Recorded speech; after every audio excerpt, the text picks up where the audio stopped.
Değerli müəllimlər, izahımızın davamını sizinlə bölüşürəm. Deməli, birinci səviyyə, ikinci səviyyə haqqında danışmışdıq. İndi üçüncü və dördüncü səviyyə haqqında danışıb. Bəzi burada açar məqamlar var, yəni nümunələr var. Onları sizə təqdim edib yekunlaşdıracağım. Çox beyninizi yormaq istəmirəm. Deməli, yoldaşlar, birinci səviyyə, yəni yetəri qədər izah elədim, xatırlama ilə bağlıdır. İkinci səviyyə bildiyimiz taksonomiyanın tətbiq anlama mərhələsi ilə bağlıdır. Aha, üçüncü səviyyəmiz isə yoldaşlar bir növ eynən biz burada bax genişləndirilmişdə inşallah ki burada biz indi izah eləyəcəm yaratmaqla bağlıdır. Amma üçüncü səviyyəmiz sanki taksonomiyanın təhlil etmə mərhələsi, üstəgələkdə qoydum yanına dəyər mərhələsi. Bəli. Üçüncü səviyyəmiz sırf bundan ibarətdir, yoldaşlar. Situasiyada təhlil və dəyərə aid tapşırıq görsəz, üçüncü səviyyəni götürəsiz. Yoldaşlar, mən sizə nümunələr də göstərəcəm, belə buraxmayacağım. Üçüncü səviyyədə şagird artıq öyrəndiyi məlumatları sadəcə tətbiq etmir, həm də strateji şəkildə düşünərək yeni situasiyalara uyğunlaşdırır. Bəli, üçüncü səviyyədə artıq şagird, belə deyək də, artıq yeni situasiyalara uyğunlaşdırır. Dediyimiz kimi deyir ki, bu mərhələdə şagird öyrəndiyi məlumatı sadəcə, yəni ikincidəki kimi tətbiq eləmir, strateji şəkildə düşünür. Adımız oldu strateji düşünmə. Yəni strateji düşünməni yaratmaqla qarışdırmayın. Bu yaratmağa bəzən adından müdavimlər strateji düşünür, yaratmaq kimi götürür, yox, yaratmaq mərhələsi yox, təhlil və dəyər mərhələsinə daha çox bənzəyir. Deyir, strateji düşünərək onu yeni situasiyalara uyğunlaşdırır. Bu mərhələdə şagird hansı üsulun daha uyğun olduğunu müəyyənləşdirir, məlumatı təhlil eləyir, bax, yoldaşlar, məlumatı təhlil eləyir, fərziyyələr irəli sürür, yəni fikirlər irəli sürür, qərar verir, nəticə əsaslandırır, nəticəsini. Bax, mən burada hansı mərhələnin xüsusiyyətini gördüm? Açıq-aşkar təhlil və dəyərləndirmə mərhələsinin xüsusiyyətini burada gördük. Yəni, burada düşünmə prosesi daha məqsədli, şuurlu və məntiqi ardıcılığa əsaslanır. Yəni, birinci mərhələdə dedik ki, şagird xatırlayır. Sadəcə tələbkarlıq burada xatırlamaqla bağlıdır. İkinci mərhələdə dedik ki, şagird burada bacarır, plus anlayır, anlama bacarmadır. Yəni, tətbiq etmədi. Artıq üçüncü mərhələ digər mərhələlərə nisbətən daha şuurlu və daha ardıcıl şəkildə tələbkarlığı var. Mən burada şəxsən bu mövzunu oxuyanda təhlil və dəyərləndirmənin xüsusiyyətini üçüncü səviyyədə gördüm. Nümunələr çəkəcəm, yoldaşlar, narahat olmayın. Testlərdə də yəqin ki, indi işləyəcəksiniz. Aydın, amma izaha baxıb sonra testləri də öyrənsək, tətbiq eləsək, izahları bilib, testdə də tətbiq etsək, əminliklə deyirəm ki, daha da gözəl başa düşəcəksiniz. Amma dediyim şəkildə qaydaları tətbiq eləyə. Deyir ki, bu səviyyəyə aid fəaliyyətlər, yəni misallar. Fərqli mənbələri, mətin, qrafik, cədvəl, statistikayı təhlil edərək arqument formalaşdırır. Deyir, dəyərləndirmənin açar sözü. Bu bacarıq o deməkdir ki, şagird təkcə bir mənbəyə yox, bir neçə fərqli növ məlumata, yəni bir neçə mənbədən istifadə eləmir də, axtarır, araşdırır, bir neçə növ məlumatlara baxır. Onların hamısından birlikdə istifadə edir əsaslı fikir, arqument. Bax, görürsən, əsaslı fikir harda var idi? Təhlil mərhələsində ümumiləşdirdik, neynədik? Seçdik, əsaslı fikir topladıq. Açıq-aşkar təhlillə dəyərləndirmə mərhələsinin açar sözlərini görürük biz burada. Onun xüsusiyyətlərini görürük. Öyrənilən mövzu əsasında araşdırma, sualı qurmaq, ona cavab tapmaq üçün plan hazırlamaq. Burada yaratmır, Yəni, bunu çaşmayın. Bu yaratmaqla bağlı bir mərhələ deyil. Yaratmağı biz dördüncü səviyyədə görəcəyik. Müxtəlif fənlər və anlayışları birləşdirən layihə, təqdimat və geniş yazı işi, esse yaratmaq, tanış qayda və prinsipləri əvvəlcədən verilməmiş yeni bir situasiyada tətbiq etmək və seçiminin niyə uyğun olduğunu əsaslandırmaq. Sadə dildə desək, yəni problemi həll etmək üçün mövcud bilikləri tətbiq etmək, tətbiq etdiyi strategiyanın məqsədə uyğunluğunu sübut etmək. Bax, sübut etmək hardadır? Dəyərləndirmə mərhələsində. Bu mərhələdə şagird seçim edir. Seçim hardaydı? Təhlil mərhələsində, taksonomiyanın təhlil mərhələsində. Xatırlayın.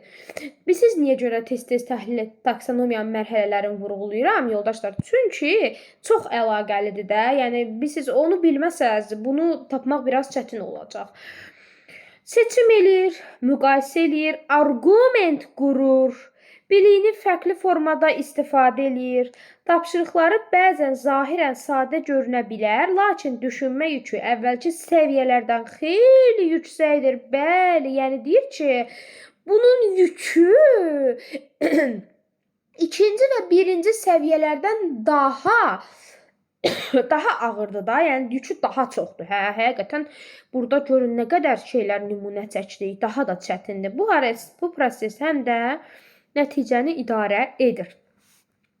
İndi gəlin 4-cü səviyyəyə baxaq. Nümunələr də gətirəcəm. Yoldaşlar, narahat olmayın. Axırda tapşırıqlar var. O tapşırıqlarla daha da gözəl başa düşəsiniz. Sadəcə bir dənə mənalarını izah edeyim dərindən.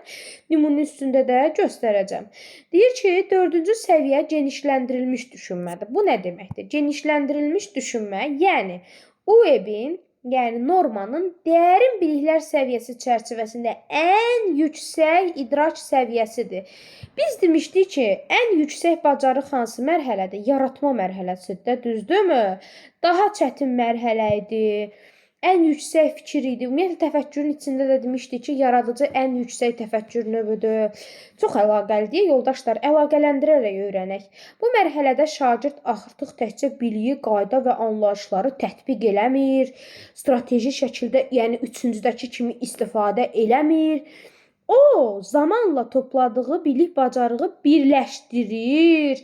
Onları çox mərhələli, tənqidi və yaradıcı, bax, burada yaradıcı gördük, prosesinə idarə edir. Burada əsas məqam biliklərin müxtəlif mənbələrdən və ya fənlərdən gəlməsi, şagirdin biliklərinin əlaqələndirərək yeni nəticələr, yeni məhsullar, əsaslandırılmış qərarlar gəlməsidir. Yoldaşlar, burada məsələ nədir?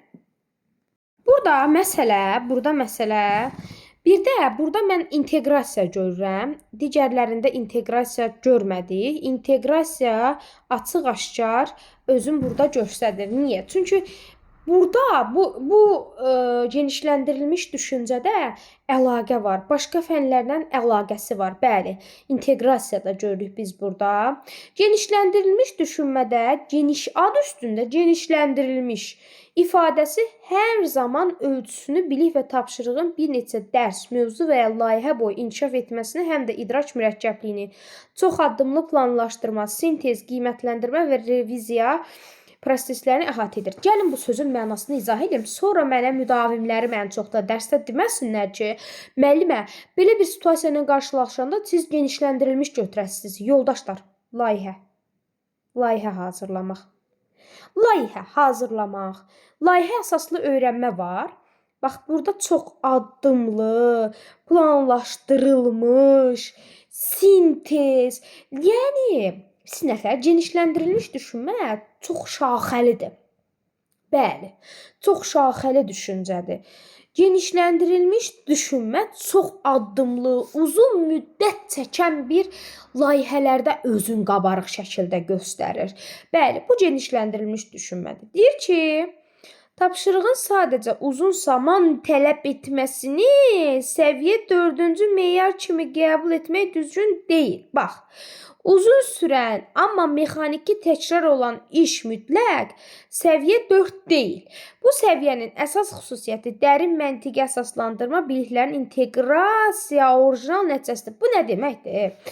Baxın, yoldaşlar, bu deyir ki, yəni tək o demək deyil də, uzun araşdırmalı tapşırıqlar, dərin, yəni uzun sürən tapşırıqları biz 4-cü səviyyəyə götürməyək də. Düzdür, bayaq izah elədim ki, layihə var burada, uzun araşdırmalı tapşırıqlar var. Amma bu o demək deyil ki, uzun araşdırmalı tapşırıqları biz 3-cü səviyyədə götürə bilərik.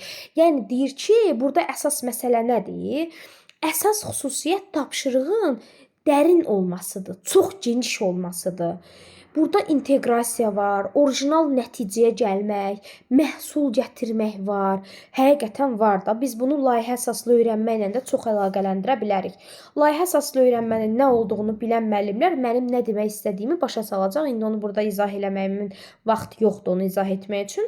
Amma layihə əsaslı öyrənmədə yəni bilirsiniz də, məhsul var, orijinal yollar var, hətta orada inteqrasiya, başqa fənlərin dəstəyi var. Yəni deyir ki, əsas burada məsələ nədir? Biliyin dərin olmasıdır. Tapşırıq çox geniş və dərin olmalıdır. Yəni çox şaxəli olmalıdır. Situasiyalarda da bunu biz belə görəcəyik. Nümunədə çəkəcəm sizə, narahat olmayın. Deyir ki, bu səviyyədə şagird adətən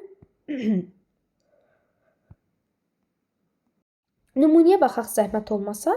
Deyir ki, ümumiyyətlə burada deyir şagird adətən müxtəlif mənbələrdən mətn, tədqiqat, statistika, müşahidə və məlumat toplayır. Əslində məlumat toplama hamısında var, amma genişləndirilmiş səviyyədə yoldaşlar sizə deyim ki, orada biz nətər görəsiz situasiyada, indi göstərəcəm nümunələrdə. Orada situasiyalarda şagird nə isə araşdırmasındadır. Yəni nə isə həll eləmək üçün tapır, toplayır, məlumat toplayır, təhlil eləyir, seçir, sintez eləyir, öz mövqeyini formalaşdırır, onu arqumentlərlə müdafiə eləyir. Əslində hər birində var bu arqument. Ən çox da 3-cü və 4-cü səviyyədə də var. Prosta burada deyir, işini mərhələlər üzrə planlaşdırır, gedişat zamanı ehtiyac olduqda onu yenidən baxır. Bu bizi tapa bilməyəcəyik. Yəni bu hissələrə diqqət yetirməyək. Çünki başa düşməyəsiniz. Gəlin nümunə üstündə izah eləyim. Nə demək olduğumu, nə demək istədiyimi anlayasınız da. Bu səviyyəyə aid fəaliyyətlərə, misallara baxaq. Bax, misal nədir? Bayaq mən sizə dediyim kimi, sinif layihəsi üçün biznes planı hazırlamaq. Yoldaşlar, uşaq neynir burada? Yaradır da, qardaş, yaradır. Adı üstündə. Plan hazırlayır. Mən bunu daha öncə gedib 3-cü səviyyə, 2-ci səviyyə, 1-ci səviyyəyə götürə bilmərəm. Yaradır. Uşaq layihə hazırlayır. Bayaq sizə nə dedim?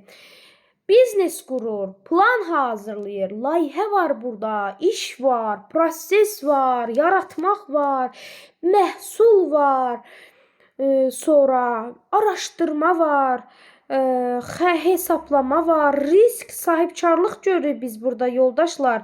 Sahibkarlıq bacarıqları var, riskləri nəzərə alır, plan hazırlayır. Sən plan hazırlamağı gedib, daha 3-cü səviyyə, 2-ci səviyyə, 1-ci səviyyədə belə bir xüsusiyyətlər yox idi. Götürə bilmərsən. Əsasən də bu genişləndirilmiş səviyyə çox düşə bilər testdə. Miq müəllimləri, bu mövzu sizin üçün təhlükədir. Yəni təhlükəni aşmalısınız. Yəni plan hazırlayır. Burada real həyat var. Bax yoldaşlar, bax. Burada real həyati problem də görə bilərik. Testlərdə sonra müdavimlər deməyin ki, müəllimə real həyat problem həll eləyəndə niyə bu 3-cü səviyyə olmalıdır, 2-ci səviyyə olmadı? Xeyr, burada 4-cü səviyyədir. Real həyatı problem var. Aydındır? Uzun müddətli tədqiqat layihələrini tamamlamaq. İndicə sizə nə dedim? Uzun müddətli araşdırma, tədqiqat nədir? Araşdırma bacarıqları var. Bəli, yoldaşlar. Şagird tədqiqat sual formalaşdırır. Mən şəxsən burada layihə əsaslı öyrənməni görürəm. Uyğun tədqiqat metodunu seçir, məlumatı toplayır, plan qurur, təhlil eləyir, ədəbiyyat və mənbələri müqayisə eləyir. Sonda əsaslandırılmış nəticə. Burada, yoldaşlar, bilirsiniz nə var? Sanki 4-cü səviyyədə bütün səviyyələrin xüsusiyyətləri burada öz əksini tapır. Bəli. Sonra başqa bir nümunəyə baxaq. Deyir ki, tarixi hadisələrin müasir cəmiyyətə təsirini hər tərəfli təhlil eləmək. Gəlin görək bu nədir? Şagird təkcə tarixi faktları, xronoloji ardıcılıqları sadalamır, yəni 1-ci səviyyə eləmir. Müxtəlif tarixi mənbələri, mövcud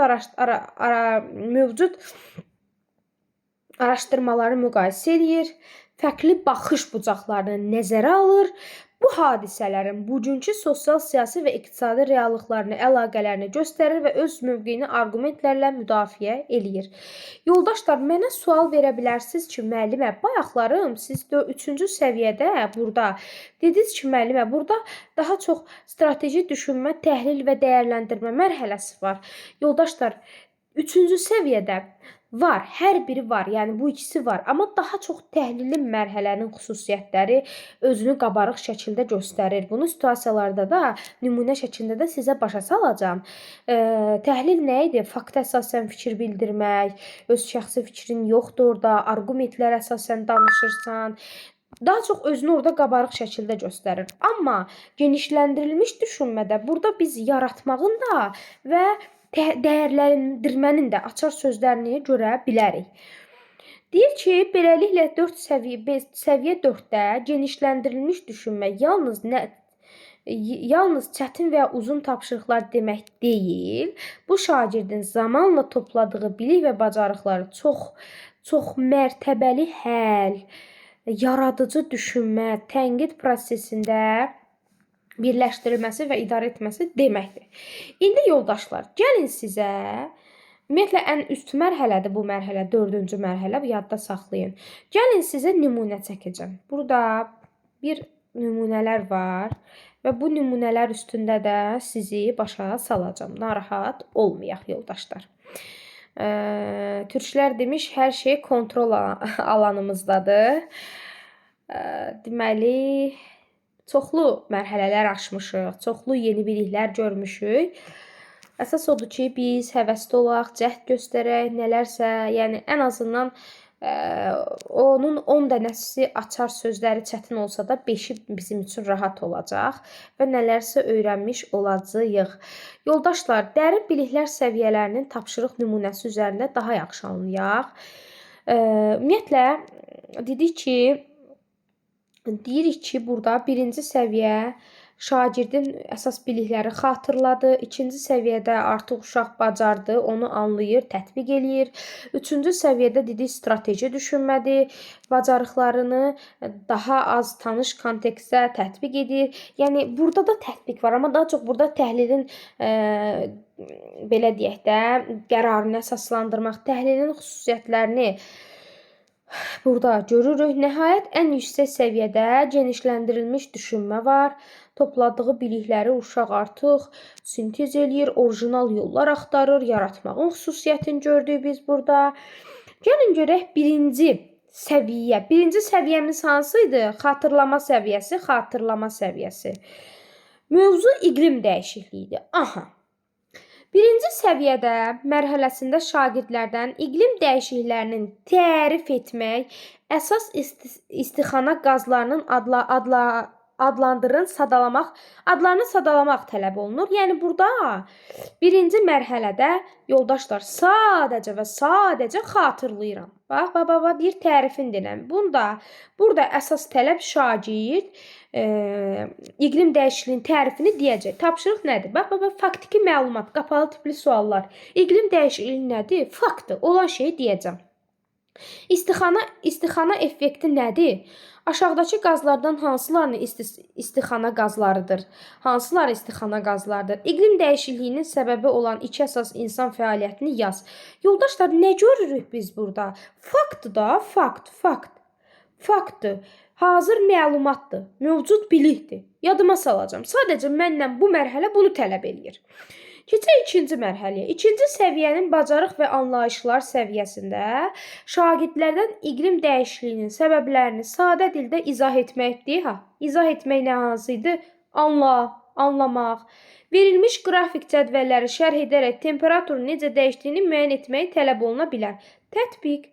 Anladığı. Bax, burada anladığın şeyi, bildiyin şeyi deyir tətbiq elə.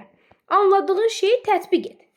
Tapşırıq 1-də deyir ki, aşağıdakı qrafikdə 1980-2020-ci illər arasında dünyada orta temperaturun dəyişməsi göstərilir. Real qrafik əlavə edilir. Qrafika baxaraq aşağıdakıları cavablandır. Temperatur ümumilikdə artıb, yoxsa azalıb? Anlayıram ki, bunu izah eləyəcəm də. Anlamasam bunu deyə bilərəm. Cədvələ əsasən eləyirəm də bunu, düzdürmü? Hansı illər arasında ən böyük artım müşahidə olunur? Nədir bu? Anlamaq. Anlamasam izah eləyə bilərəm. Bu məlumat bizə nəyi göstərir? Səbəb istəyir məndən, səbəb nəticə tapmaq. Anlamaq Bəli, anlamasam anlayışdır da, bildiyimi anlayıb izah eləyirəm. İkinci tapşırığa baxaq, tətbiq mərhələsi ilə bağlıdır. Aşağıdakı ifadələri təbii səbəblər, insan fəaliyyəti nəticəsində yaranan səbəblər olaraq iki qrupa böldüm. Daha sonra nə edəcəm? Meşələrin qırılması, günəş reaksiyalarının dəyişməsi, vulkan püskürməsi, neft qaz yanacağının yandırılması, sənaye tullantıları, okean cərəyanında baş verən dəyişikliklər. Bu dəyişiklikləri mən səbəb tapmalıyam, düzdür? Bu tapşırıqları öyrənməyə ehtiyac yoxdur, yoxdur. Yəni testdə bu düşməyəcək. Sadəcə bu nümunədir, izah eləmək üçün. Deməli burada nəyi gördük? Biz gördük. Tətbiq mərhələsi. Bax 4-cü tapşırığa da baxa bilərik. Deyir ki, aşağıdakı iki ifadəni oxuyun və fərqi yaz. İqlimin uzun müddətli hava nümunələrini təsvir et. Hava gün-gündən dəyişən atmosfer şəraitidir.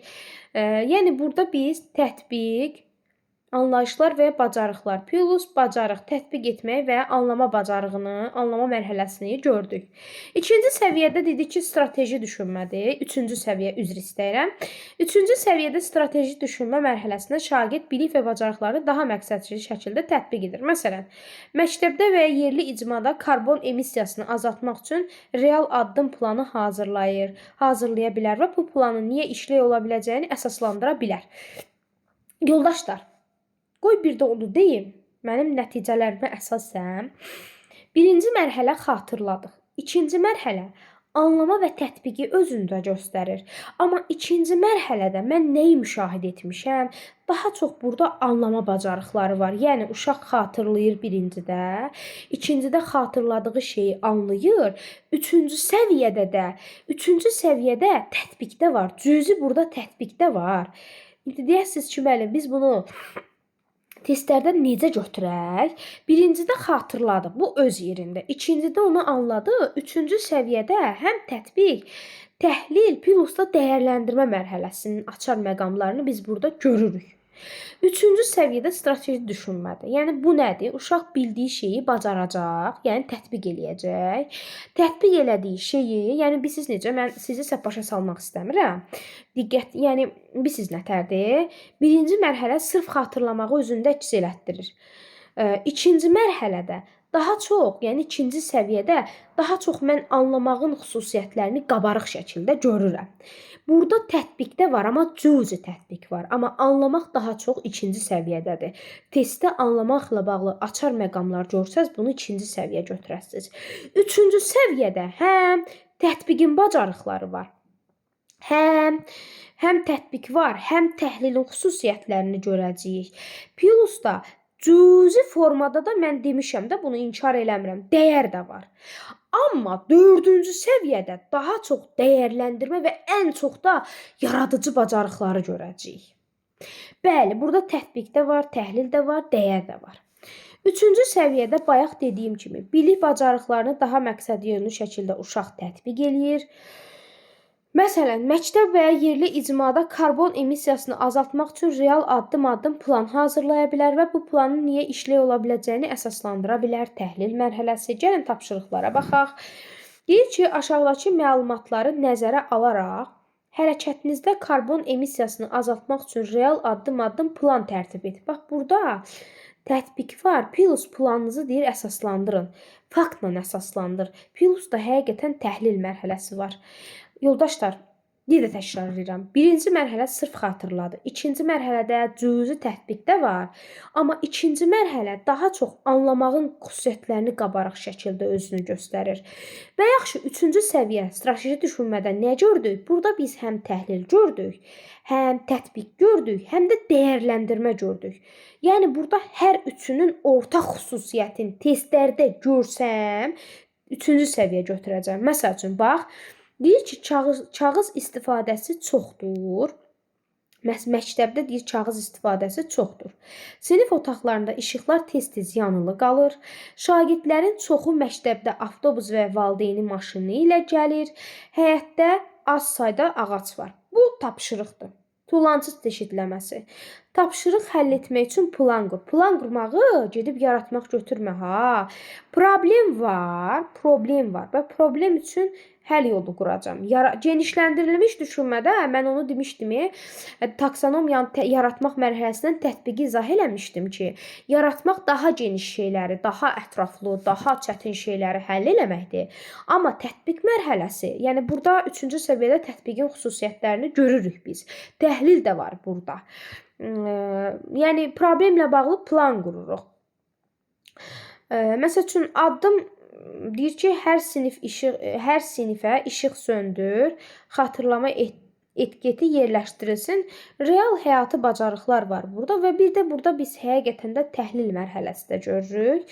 Təhlil etməyin xüsusiyyətləri burada var. Çünki uşaq araşdırmalıdır, məsələni təhlil eləməlidir, dərindən analiz eləməlidir. Yəni 4-cü səviyyə qədər dərindən olmasa da, amma burada da analiz var da, mən bunu necə deyim ki, burada yoxdur? Yəni bunu göz görə-görə görürük. İndi gəldik 4-cü səviyyədə. Genişləndirilmiş düşünmədir. Bəli, çox dərinnəndir, genişləndirilmişdir. 4-cü səviyyədə genişləndirilmiş mərhələdə isə şagirdlər müxtəlif elmi mənbələrdən, hesabatlardan, statistikadan istifadə edərək iqlim dəyişikliyinin fərqli sahələrə, məsələn, kənd təsərrüfatı, sağlam miqrasiya təsirini hər tərəfli təhlil eləyir.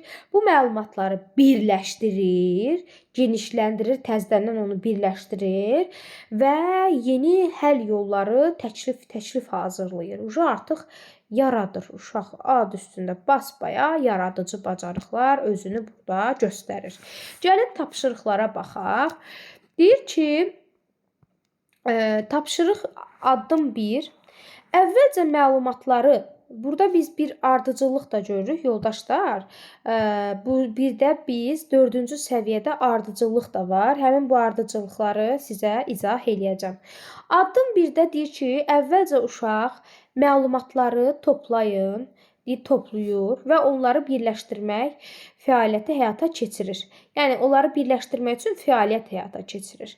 Aşağıda verilmiş 3 müxtəlif mənbədən müəllimin verdiyi materialdan məlumatı şagird toplayır. Məsəl üçün, elmi məqalə və ya hesabat, statistik qrafik cədvəl toplayır, belə deyək də, uşaq məlumat toplayır da, bir sözlə burada məlumat toplayır. Bir də yoldaşlar, bu genişləndirilmiş dərin biliklər səviyyəsində biz elə bil ki, burada sanki hər şeyi görəsən testdə.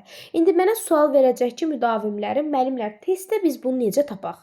Dərin biliklər səviyyəsinin 4-cü mərhələsində çox şey var. Bax, niyə deyirik burada genişləndirilmiş var?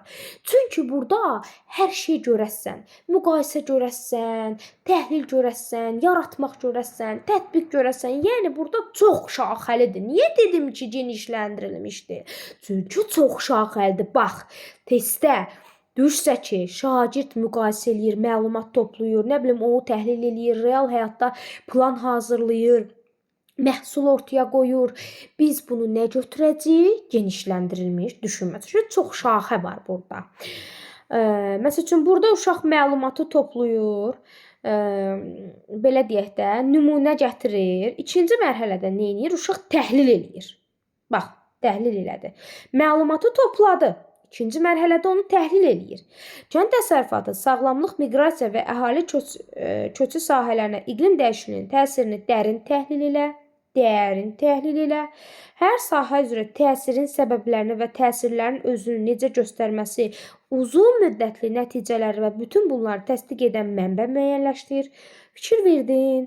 Bunlar addım-addım ayrı düşməyəcək, amma nümunə kimi veriblər də bizə. Uşaq 1-cidə məlumat toplayır, 2-cidə onu təhlil elədi. 3-cüdə nə edəcək? Paket hazırlayacaq. Həll yolları paketi hazırlayacaq. Görsən, burada genişdir bu. Əhatəli araşdırma var.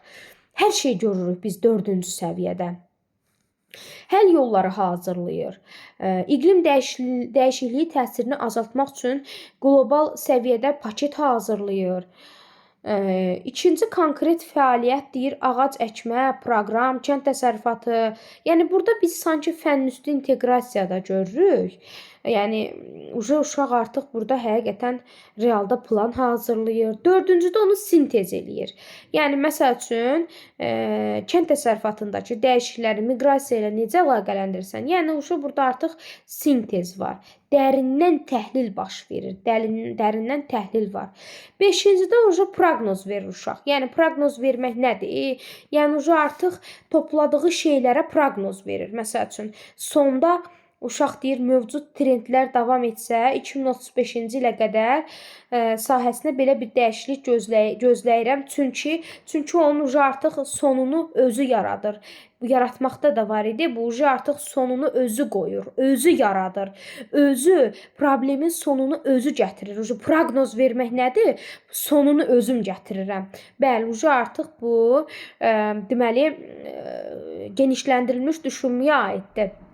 6-cıda da fikrini sanki sonda ümumiləşdirir. Problemin mahiyyətini, ən təsirli həll yolu, nə üçün real və tətbiq oluna bilən olduğunu, riskləri burada uşaq nəzərə alır.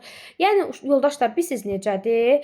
Bu dərin biliklər səviyyəsinin 4-cü, gəlin bir də fikrimizi ümumiləşdirək. Dedik ki, 4-cü səviyyədə biz hər şey görürük. Yəni sanki proses addım-addım gedir. Şagird orada araşdırır, məlumatı toplayır, təhlil eləyir, sonda onun proqnozunu verir, məhsul ortaya qoyur.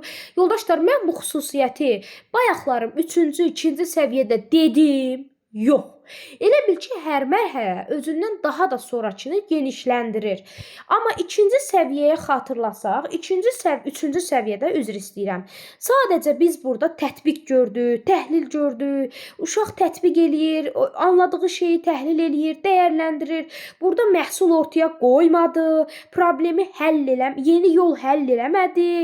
2-ci səviyyədə də şagird sadəcə xatırladığı şeyi anlayır, anladığı şeyi başa salır. Amma 4-cü səviyyə daha çətin səviyyədir, daha orada bütün fəaliyyətlər var da. Bax, situasiyada da belə bir fəaliyyətlər görsəz, biz bunu dərin düşünmədə, yəni geniş düşünmə görəcəyik. Və yoldaşlar, burada bir neçə bəzi məqamlar var. Bir dənə bu Norman haqqında sonda qısa fikrimi ümumiləşdirim. Sizə daha gözəl formada, inanın, bu cədvəl sizə tam aydın formada, yəni cədvəli tam aydın formada başa düşəcəksiniz. Deməli, burada deyir ki, Norman Uyevin dərin biliklər səviyyəsi çərçivəsi müəllimlər üçün güclü bir vasitədir. Bəli, çünki uşağın düşünməsinə, dərindən düşünmə bacarığına şərait yaradır. Dedim axı, adı üstündə dərin düşünmə.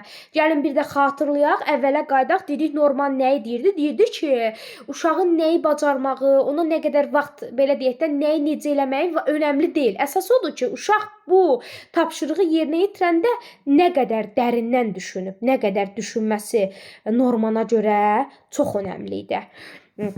Uyevin dərin biliklər səviyyəsinə görə o idrakin mürəkkəbliyi, yəni beynin dərinliyi səviyyələrini müzakirə etmək, tədris fəaliyyətlərini planlaşdırmaq, şagirdlərin irəliləyişlərini qiymətləndirmək üçün ortaq bir dil yaradır.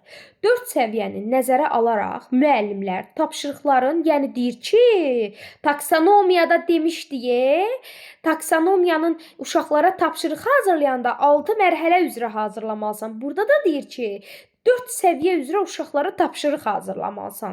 Hətta biz bunu belə götürə bilərik ki, müəllim tapşırıqları bu dərin biliklər səviyyəsinə də uyğun hazırlamalıdır. Həqiqətən bunu belə götürə bilərik.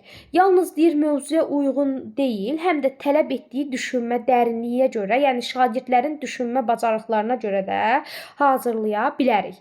Bu isə onlara şagirdlərin hazırki səviyyəsini nəzərə alaraq onları tədricən daha yüksək, daha dərin bilik səviyyəsinə aparan öyrənmə təcrübələrini qurmağa imkan verir. Bu cümlənin mahiyyəti nədir? Yəni deyir ki, yəni uşaq bu şagirdlərin əsasən hazırlıq səviyyəsini nəzərə alaraq tapşırıqları bu səviyyələr üzrə hazırlasa, uşaq daha da get-gedə səviyyələr çətinləşir axı.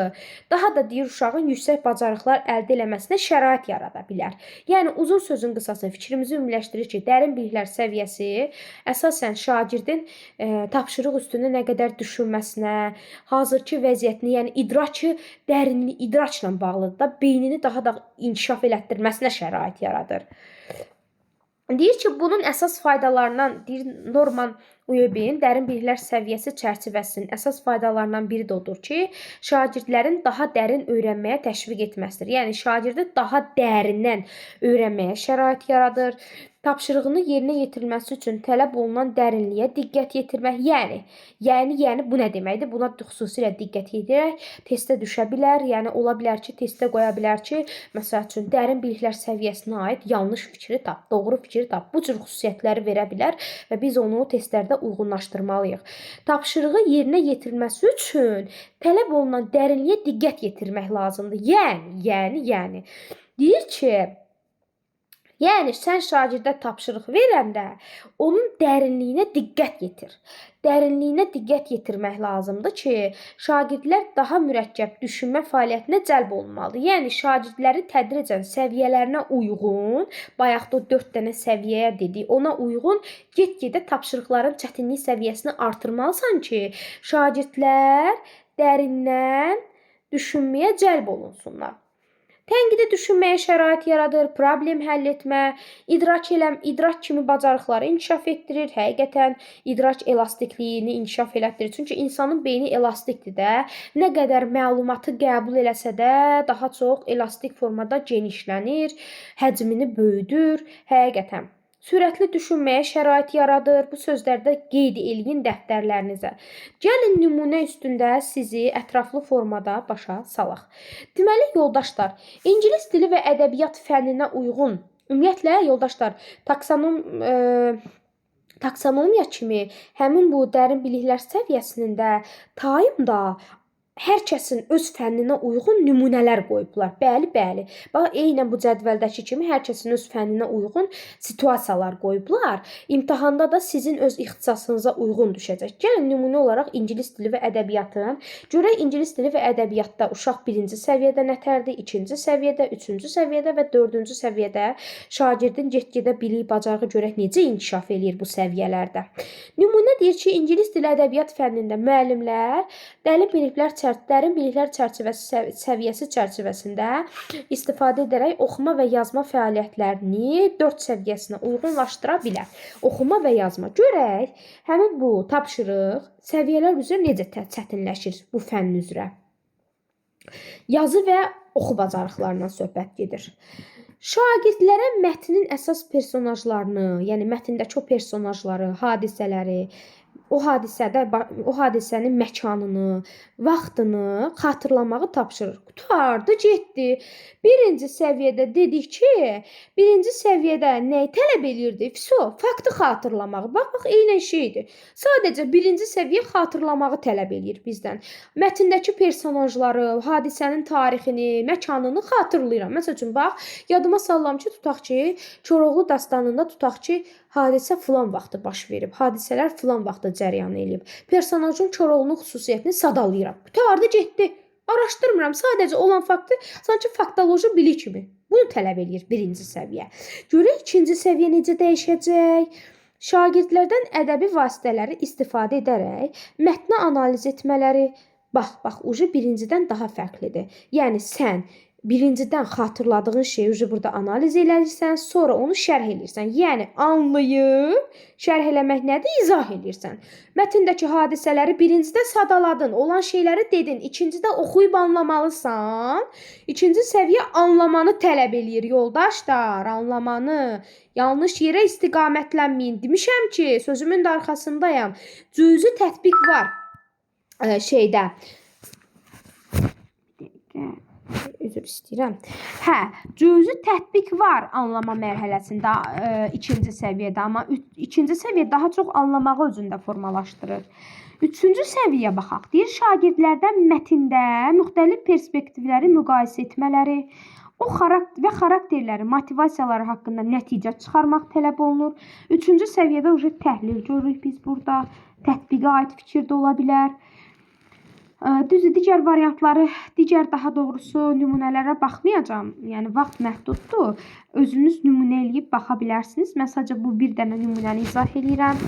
Bax, məsəl üçün, riyaziyyatda hesablama var. Burada tətbiq bacarığı var. 3-cü səviyyə demişdim axı.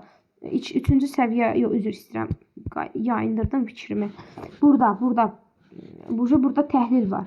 Təhlil var burada. Buna da baxa bilərsiniz. Analiz eləmək var burada. Burada tətbiq də var. Üçüncü səviyyədə dəyərləndirmə də görürük, tətbiq də görürük və təhlil də görə bilərik. Dördüncü səviyyədə daha çox burada həqiqətən dəyərləndirmənin pivusda yaradıcılığın inkişaf bacarıqları inkişaf eləyir. Bax, görürsən, deyir körpünü dizayn elə, sonra uşaq özündən araşdırma eləyib real dünya ilə bağlı nəsə bir şey burada oxu bacarıqlarına aiddir də. Burada nə yaratmaq ola bilər ki? Sadəcə olaraq burada uşaq belə deyək də real dünya kontekstini araşdırır. Məsəl üçün digər variantlara baxsaq, daha doğrusu digər nümunələrə baxsaq, təbiət fənninə aid məsəl üçün bax deyir ki, şagirdlər real dünya problemlərini əhatə edən elmi eksperimentləri hazırlayır. Həyata keçirmələrini tələb oluna bilər. Məsələn, alternativ enerji. Alternativ nədir? Bu uşaq kreativlik olmalıdır, yaratmalıdır. Alternativ enerji tələb oluna bilər. Enerji məlumatını uşaq özündən qurur. Yəni artıq məsəl üçün buna da baxa bilərik. Bu da coğrafiya fənninə aid 4-cü səviyyənin tapşırığıdır. Şagirdlər real dünya problemlərini əhatə edən layihə hazırlayır. Məsələn, şəhər planlaması. Burada real həyatı bacarıqlar da özünü göstərir. Bax, həll yolları təklif eləməlidir. Artıq yaradıcı bacarıqları inkişaf elətdirir. Daha dərində, aydındır.